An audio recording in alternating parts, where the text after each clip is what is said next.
Thank you for joining us in today's online workshop. This is a part of the Pause and Reflect series, a collaboration among several departments in Holy Family, the Center for Academic Enhancement, the Center for Teaching and Learning, the Office of Student Success, and the Student Engagement Office. Today, we will be focusing on time management for online students. My name is Dennis Milan. I'm the director of the Center for Academic Enhancement. We are the tutoring center of the university. I want to emphasize that the goal here is not to tell you what exactly to do. We understand that success is a matter of identifying what strategy works best for you. And what works best for one may not be true for another. The goal is to provide you with different tools so you can determine for yourself which tool works best for your own situation. In this workshop, we want to go over strategies on how to more effectively manage your time as an online student. There are 10 strategies we will cover today. Number 1, using a planner. Number 2, minimizing distractions. Number 3, avoiding multitasking. Number 4, deciding on your priorities, easy tasks versus difficult tasks. Number 5, managing space effectively. Number 6, breaking down complex tasks. Number 7, forming healthy routines and habits. Number 8, giving yourself rewards and breaks. Number 9, recognizing the importance of sleep and nutrition. And number 10, asking for help. So our first strategy, the use of a planner. A planner helps you to identify your goals from the daily to the long term. And long term can be as lengthy as you want to define it.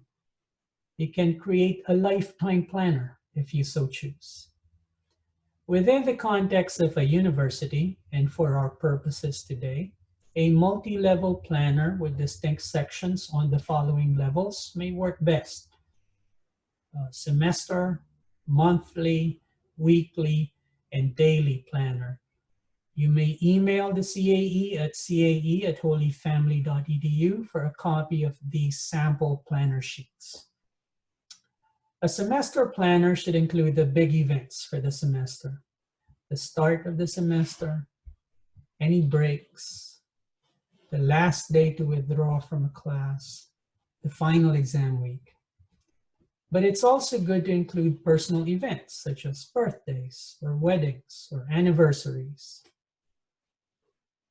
A monthly planner should include the events in your semester planner, but must also incorporate the time needed to complete or prepare for certain tasks.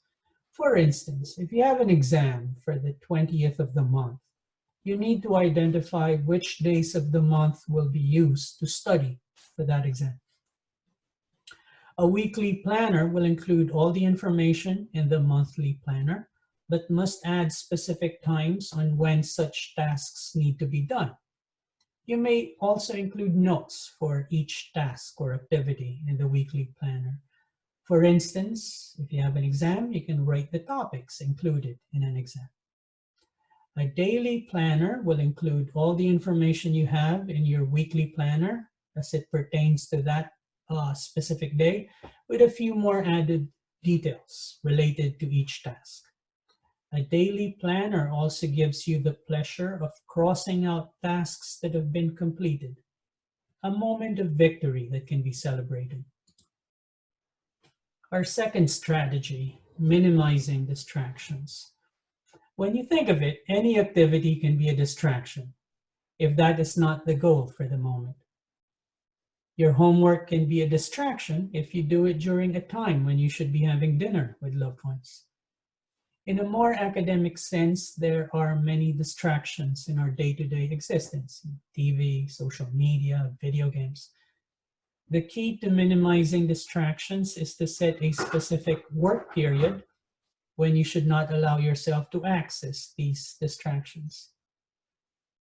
Again, the idea is not to stop doing these activities that can be regarded as distractions, but to not do them when you're working. One very useful tip is to have these distractions out of reach from your usual workspace. And we will go back to that later on. Our third strategy, avoid multitasking. There are a few reasons why multitasking may be counterproductive. First, biologically, our brain is not wired to do multiple things at the same time. It can only focus on one conscious activity at a time, or at most two. Second, doing multiple things at the same time doesn't really add to time. A day will continue to have only 24 hours, no matter how many things you attempt to juggle at the same time. And last, sometimes in our attempt to complete several things at once, a certain task may suddenly pique our interest more than the others, and we may inordinately end up spending way more time for that task. Our fourth strategy, deciding on the order of tasks or your priorities, easy versus difficult tasks. When confronted with several things that need to be completed within a day, do you tend to do the easy or the hard things first? This may ultimately boil down to preference. For some, doing the easy tasks first gives them a sense of accomplishment early in the day, which may give them the motivation to finish the rest. For others, like me, I tend to complete hard tasks first, so that I'm left with easy tasks at the end when my energy and motivation are lower. Whichever strategy you choose, you should never lose track of the main goals for that day. Our fifth strategy, manage your workspace effectively.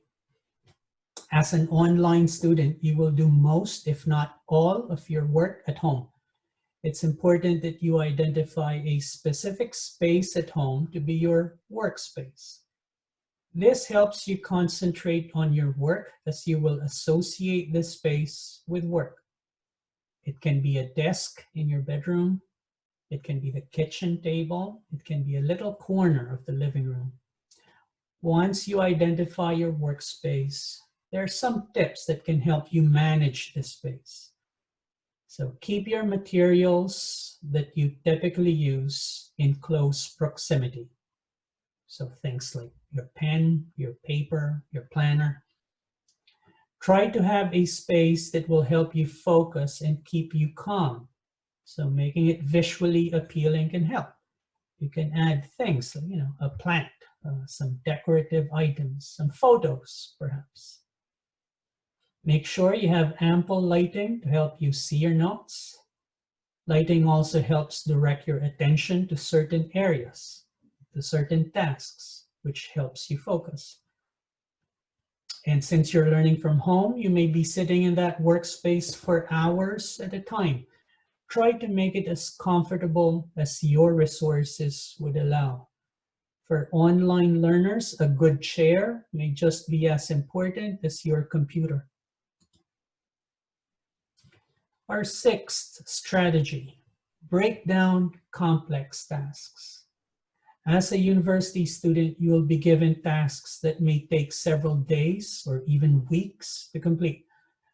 When confronted with such tasks, don't be overwhelmed. It becomes more manageable if you break it down into distinct steps or sections and ensure you have enough time to complete each section. So when tasked to write a 10-page paper, perhaps, it may not be a good idea to devote a 10-hour time block that weekend before it's due to write the paper, thinking that you can very easily write a page every hour. Your mind becomes more tired the longer you spend doing the same task. It may be better to divide the task into several days. and work on it in short bursts. So instead of working on it for one weekend, maybe you can divide it into 10 days, working an hour each day. Alternatively, you can divide the paper into its logical sections, such as the introduction, the review of the related literature, the conceptual framework, the methodology, the results, the analysis, the conclusion. And then you treat each section as a separate task, completing each on a separate day. Strategy number 7, form healthy routines and habits. Time management is habit formation. It's not something you do only when you're preparing for one exam or when you're writing one paper. At its heart, it's about how you live your life. It's about establishing patterns, and patterns make it easy to manage your time. So some general life tips may help you become better at managing your time. So maintain regular sleep patterns.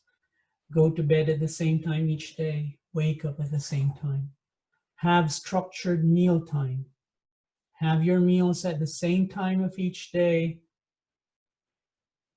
determining which times will help you enjoy your meal the most. Set regular work, entertainment, and social hours. Yeah, incorporate work and leisure in your schedule. After all, nobody should be working all the time.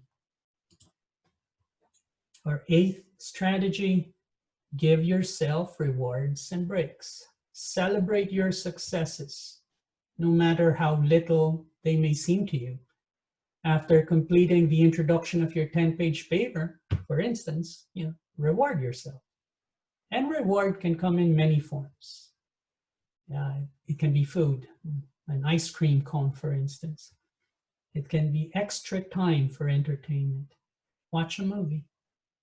It can be a leisure activity like going for a walk or a bike ride. Or go online shopping. Buy that shirt that you've been looking at for a while now. Our 9th strategy, recognize the importance of sleep and nutrition. Sufficient sleep helps you maintain focus. And as my favorite American author, John Steinbeck, said, it is a common experience that a problem difficult at night is resolved in the morning after the committee of sleep has worked on it. Also, a well-balanced diet keeps you healthy, strong, and focused. And our last strategy, ask for help. The university provides access to multiple resources that can help you. The Center for Academic Enhancement provides online tutoring. The Office of Student Success gives you access to success coaches who can help you with time management and other academic skills. The library gives you access to online resources and databases. Counseling provides you with mental health help. The Student Engagement Office gives you access to events, clubs, and organizations that contribute to your appreciation of your college experience.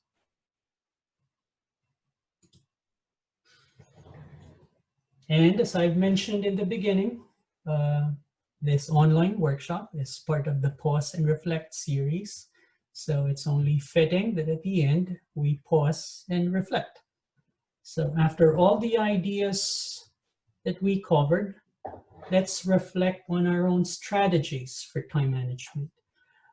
If you're watching the video, after we go through the questions, it may be a good time to pause the video to give yourself some time to think about your answers to the questions.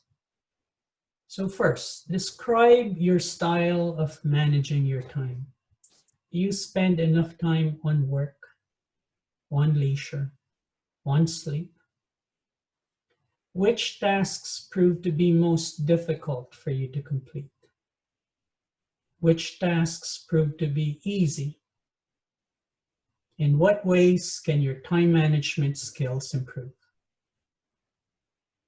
And as I've mentioned, take some time to think about the questions and your answers to the questions. If you want to discuss your answers with someone, or you want to discuss further any information given in this workshop, we have a number of amazing people who continue to remain accessible. Again, the CAE, we are here. You can schedule a tutoring appointment. You can go to our website at holyfamily.edu/CAE. The Office of Student Success, they accept virtual drop-ins. You can schedule an appointment through Starfish. You can follow them in Instagram. You can phone or email them, and you have the details on the screen right now. The Student Engagement Office, there's a lot of information in the website.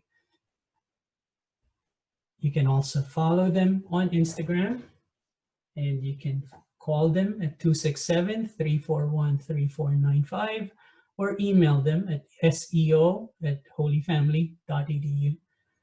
So I want to end by thanking you for joining us here today, and I hope you find the information useful. Thank you.